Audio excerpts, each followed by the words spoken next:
Namaskar, we are back on Media Scan with your weekend dose of headlines, controversies and perspectives. Even a Supreme Court order has failed to resolve the vexed hijab issue for now, as the two-judge bench came out with a split verdict on the petition. So, what is the way forward now, and when can we expect the issue to be really resolved? Wait for our special discussion with our panels this evening. But first up, what made news?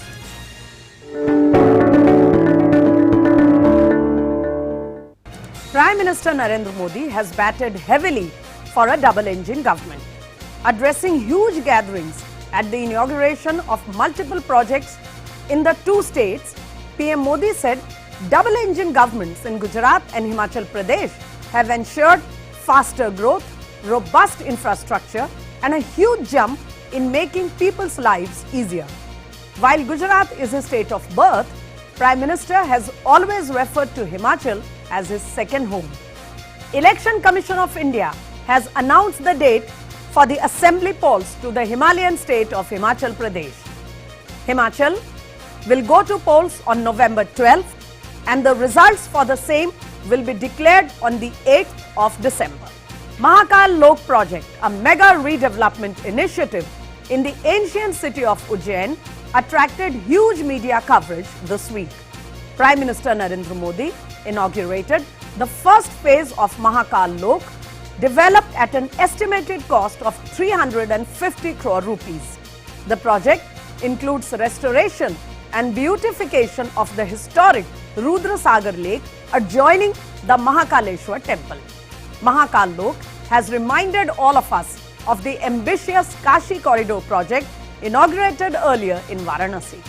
People looking for a resolution were disappointed as the two-judge bench of Supreme Court came out with a split verdict on the vexed hijab issue.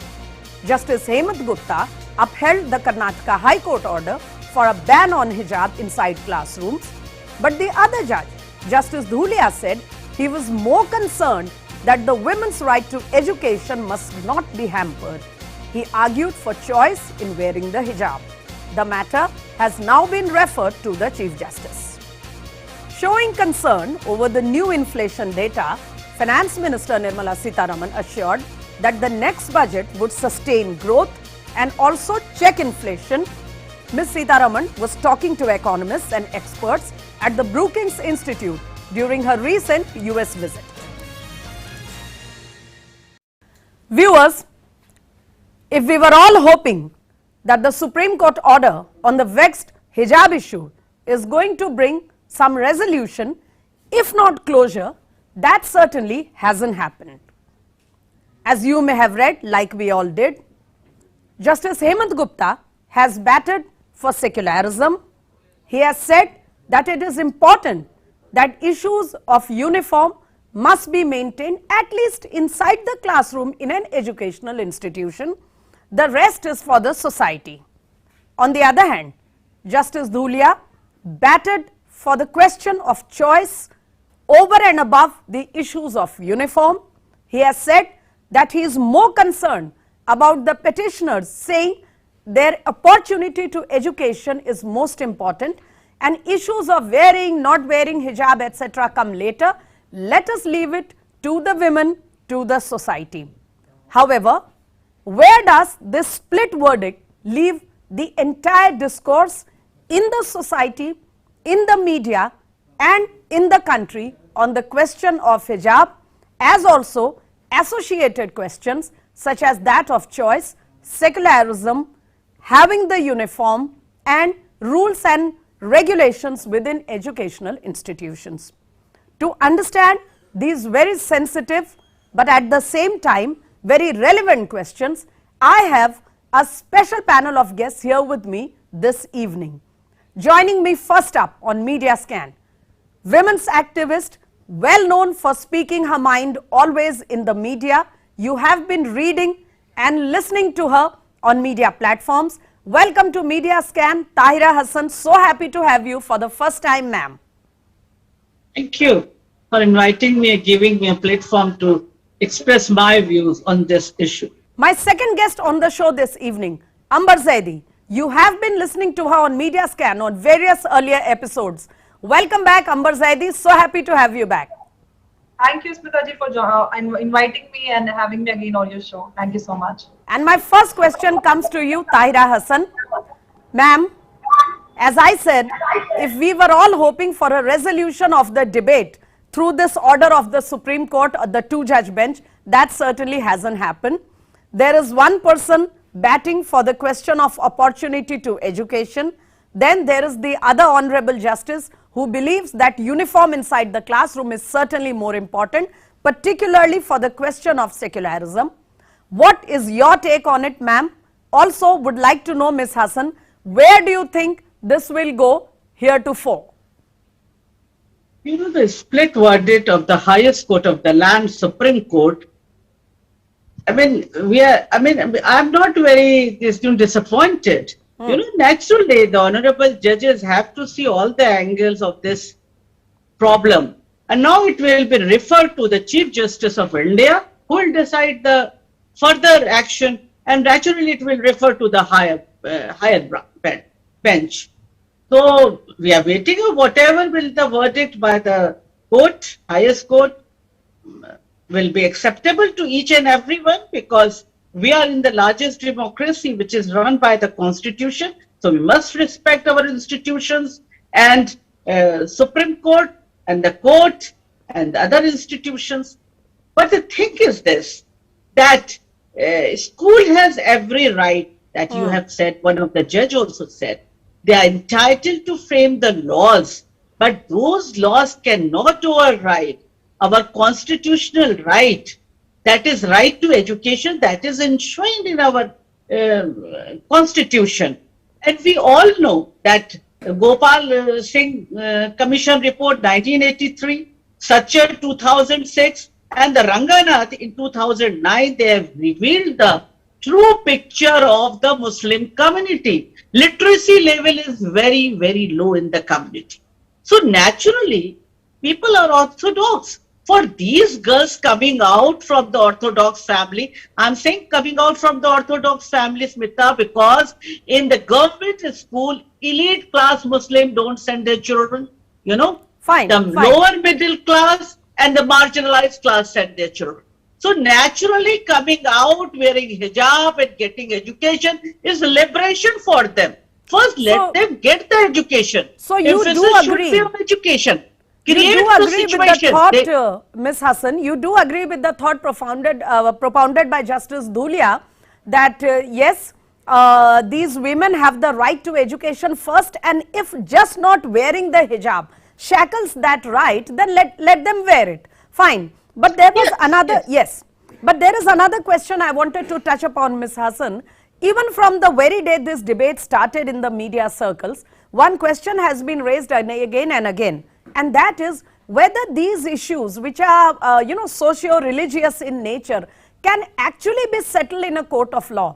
And now that we have a split verdict, some people have started repeating this argument that, look, we always knew that the court is not the right place. How would you answer them?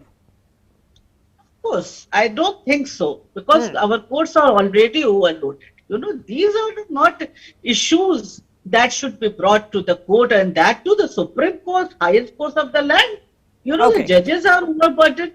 And I think it's between the parents, student, and the management of the school. You know, I'm not talking about head to toe burqa. I wanted to repeat this before. I'm saying let them come wearing hijab. They will take off their hijab in school premises. After that, let them sit in the classroom, putting the dupatta on their head. That has been prescribed in uniform. That dupatta. Let them get the education. You create the situation. The time will come that I'm not wearing. So many Muslim girls are not wearing. So they will decide what is regressive practices and what are the progressive practices. And it's a prerogative of the women to decide whether she wants I to understand. I understand your point that this should have been settled between the parents of the students and the school or college managements. However, some people decided to petition in the court, And so that ship has already sailed, unfortunately. Allow me to bring Amber Zaidi into the debate here. Amber Zaidi, I remember very vividly in our last conversation on the same subject, you were very clear that making the girls wear the hijab is not a question of choice, because the girls are not at an age when they can, form a judgment of their own. And so therefore, it is in a way strengthening patriarchy if we go for this decision. However, one of the two judges has now gone for the question of choice. Where do you see this debate going from here? Do you think it might help to strengthen patriarchy, or do you think we should now let it rest and allow the students to go about it as they wish? Smita ji, let me be honest, I was expecting a unanimous decision, a unanimous verdict on Thursday, but we saw a split verdict. The Supreme Court on Thursday rewarded a split verdict on petitions challenging the March 15 Karnataka High Court verdict on the hijab matter. The High Court had dismissed a batch of pleas filed by Muslim girls studying in pre-university college, and Udupi is seeking the right to wear hijab Yes. in classroom. To be I want to make a point that it is the matter related to a classroom, whether we can wear hijab in classroom or not. Given the divergence of opinion, the Apex Court directed the placing the pleas before the Chief Justice of India for constitution of larger bench. But now my point is that while Justice Hemant Gupta dismissed the pleas challenging the Karnataka High Court order, and Justice Dhulia allowed them, saying that what Justice Dhulia said, that it is the complete matter. The Karnataka, especially he said, mentioned one point that Karnataka High Court has taken the wrong path, and wearing hijab is ultimately the matter of choice and nothing more than that, nothing more or less. Or he also said that his focus was on that education of young girls, especially young girls, is being subdued, and we are not focusing on that, and it is very important. Now my point here is that, with all the due respect to Justice Dhulia, I want to ask is that how can anyone have a choice of dress when wearing a prescribed uniform is mandatory in any institution, and and is agreed during the admission into the institution? That is the question where he said that because this matter was related to the classroom, the pre-university college and schools actually, but where when he said that it is a matter of individual's choice, how can an underage girl make a choice where they have already signed on the constitution of a secular institution where it was prescribed that you can wear such uniform, you have to follow the set rules. You want to break those set rules, and you want to impose your supremacy. This is not the matter of choice. Now after that split verdict, all the Muslim leadership, especially Owaisi Ji, he has been endorsing the opinion or the whatever Justice Dhulia has said, that we welcome that. We are also saying, we were saying that this is a matter of freedom of expression and speech and whatever. The Article 19, they always mention that it is a matter of freedom of speech and expression. Let me tell you here that a right of freedom of speech and expression is not absolute. Okay, and, let me get a take from Tahira Hassan quickly, then I'll come back to you, Amber. Tahira Hassan, you just heard Amber Zaidi. She believes that first of all, it is not in the secular credentials of our constitution to put such a condition of wearing the hijab inside, because particularly we are talking of inside the classroom where a uniform applies to everybody. Secondly, she also believes that this question of choice does not exactly apply to these young women. Your take quickly, ma'am, and then I shall like to go on to the next subject related to the issue. This again, I will say that the largest democracy, the rests on the pillar that is secularism. And the secularism, Article 25 says that you can propagate your religion also. But I'm not in the favor that each and every girl should wear hijab. It's up to her. But these young girls, as Amber said, they are underage. So naturally, I have already said that Orthodox family, all the commission reports have shown the true picture of the Muslim community. Literacy level is so low, so naturally they will not allow. So if the single Bitya is denied education, whether she is Hindu or Muslim, it is violation of the constitution. I mean, right to education is violated. And this should not be done. We should not forget that first law minister of independent India, Baba Sahib Bhimrao Ambedkar, wanted to bring the Hindu Code Bill in 1952 or 53, but that was rejected in the parliament, and that time he resigned as the first law minister of the independent India. Yes, correct. So it was passed for create the condition after they let them get educated, let them come out, let them speak their mind, develop their scientific temper. How you will going to develop their scientific temper? So by therefore you are saying them away from the government school or sending them to madrasas or other school. So you are saying that mainstream. by Let being them mingle too rigid, with the other girls, Ms. Hassan, and they will decide. So you are saying, Ms. Hassan, that this is the moment, this is the stage at which we have to be a little liberal towards these girls, because the end goal is to allow them to come to schools. Otherwise, they will be pushed to madrasas, or maybe they will be completely deprived of education, which after all is not what we want. Point taken, ma'am. However, there is an argument, and even some well-informed columnists have written about it. I read about it in the newspapers in the past 2 days, saying that by making it a question of choice, as Justice Dhulia said, the danger is that we will be strengthening those people who want to push patriarchy into the society. And the recent statements of Mr. Owaisi or Shafiqur Rahman Burke and such politicians does give some credence to that danger. I agree with you that patriarchy is deep rooted in our society. They make the laws to control sexuality of the women, their dress code, their movement, their food habit. We are taking them head on.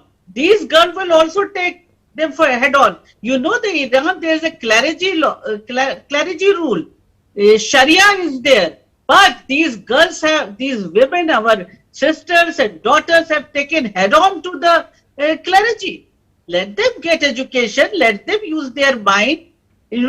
After that they will fight against these regressive practices themselves. Create a situation in which I am saying they themselves come out and say, let them complete their schooling. That, as I said earlier, you believe that education is more important at this stage, even if it has to be with the hijab, because ultimately that is what will empower these women to fight against the patriarchy they have to face. Point taken, Ms. Hassan.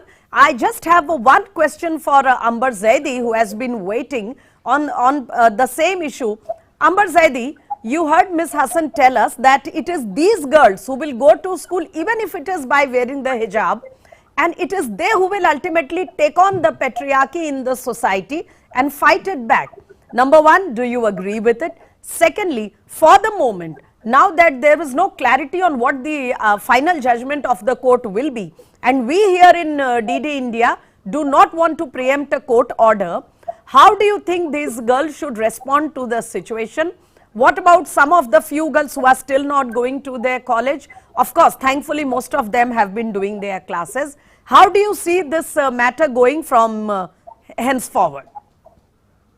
Smita ji, first of all, I absolutely do not agree what Tahira ji she has said, but I completely respect her personally. But whatever she said, that wearing hijab and going to the school where prescribed dress code is already there, if you have to follow the set rules, you have to break that law. Is not attacking on the patriarchy. You have to. Anybody who is citizen of India, we have to follow the set rules of the constitution. Our personal right or personal choice is important, but what about the right of a secular institution, not just institution, but we have organizations also. My humble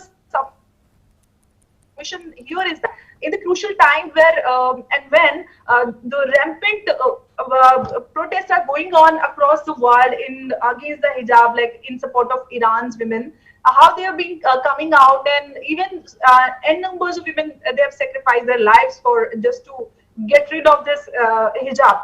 But in India, on the contrary, people are fighting, saying that it is a matter of choice. And on the contrary, OSCG, like OSCG also said after the Justice Zulia's opinion, he said, "Oh, it is mandatory. It is essential practice of Islam. We have to follow because it has been prescribed in Quran. So it is an ayat of Quran. So it applies on everyone. If you do not follow that, you are not a good Muslim. That, as everybody says. Then if you're imposing such evil practices on young girls, how can you say that it is something or it is a matter of choice? It's not. Right. So you are saying, Smita ji, yes, please make your point. The entire Muslim leadership and the people who are instigating these petitioners for this entire hijab row, nobody is focusing on how the number is going so high, as they mentioned in the court also. 17,000 girls they have dropped on their studies. Nobody is asking that. Nobody is focusing on that. So what is your message to these girls? Quickly, they Amber. are just tightening the code. That the dropouts numbers are getting higher. What about you? Why aren't you convincing people, the school, these young girls to go back to schools till the matter is solved? So, right, just quickly, Amber, in one line, what is your message to these girls who are not going to school or not in a position to go to school without the hijab? See, till the final verdict comes from the Supreme Court of India, we have to follow and maintain whatever because the status quo is very much in place. The Karnataka High Court's verdict. So we have to follow the rules, and we should continue on their studies, and especially because our constitution as well as Quran focuses on studies. So I would like to make a request to their parents: kindly send your girls to back to schools, because studies are very important for girls. Let them go back to schools and let the final verdict come, and whatever comes, we have to follow that. Tahira Hassan, quick one-line comment from you, ma'am, and then I have very little time left on the show now. I just want to ask you, ma'am, the question that Amber was hinting at, that is, men, they create such a situation in the society that we say it is a question of choice, but then they create such a moral situation about it that you will not be called a good Muslim if you do not cover yourself, etc. That even though we say it is a matter of choice, it actually becomes a kind of a moral pressure for the women, and it doesn't really remain a question of choice. What about that contradiction, ma'am? Yes, Smitaji, in opening statement I had said that patriarchy, naturally the father of these girls, orthodox family, when I said, the women is also under the husband. She will not come out. She is not vocal. So the girl will not be allowed to go and get the education. So is it fruitful that education is denied to these girls? What good it is going to do? Where it is going to lead them? So this is what I am saying. We stand with the Amini, because Amini and the other girls are there educated, so they are taking head on to clergy. You know, it's not easy to take head on clergy. So let them educate it. After that, they will decide. In Aligarh Muslim University, I belong. That university, I am a league. Most of the girls who are not wearing hijab, they have started wearing hijab, but they are fighting for their right. They are fighting in the department. They are fighting with their husbands if they are mistreating them. So let them get education by first. Then after that, you say whatever say. And who is OSC? I don't know. Why you bar again and again take his name? He is not I get your point, ma'am. Muslim. In Uttar Pradesh, he did not get a state seat. All right. I understand, Tahira Hassan and Amber, both of you. I understand that just like the split verdict in the apex court of the country, views are split here on our panel, but both of you have very substantive arguments in favor of your position. Tahira Hassan strongly believes that the most important thing at this point of time is education for the women. Allow them to get education with or without the hijab, and they will fight back the patriarchy in the society. Not head to toe hijab, Smita ji. I'm saying only let them put dupatta on their head if Yes. they are not allowed to go to college. I get it, ma'am. Let them get it. But we also, Amber also has the point that somewhere this question has to be taken head on about the practice of secularism within the classroom, and also whether these young women are actually at an informed position in life to take a judgment about this question of choice that was raised by the Honorable Chief Justice. This has to be Unfortunately, ladies, by me and Amber and others, that we I go have for to, the reform in the I shall have to put the an, community, Muslim community. allow me, It's our Tahira Hassan responsibility. and Amber Zaidi to conclude this debate here for simply because we have run out of time and not because the arguments have ended. I am sure we shall come back to both of you in one of our coming episodes, and we shall come to an agreement perhaps. Thank you. Thank you very much, Tahira Hassan and Amber Zaidi, always ready to join the show. Thank you, ladies. So, viewers, much as the split verdict in the apex court of the country, you saw the divided opinions and the contradictory arguments on our panel as well. However, the end goal remains that these women must get their education, must be able to rise up in society, and they deserve equal opportunity as much as any other community in the country. But for that, some ground rules have to be put in place. With that, it's a wrap up on Media Scan for this evening. See you next weekend. Namaskar.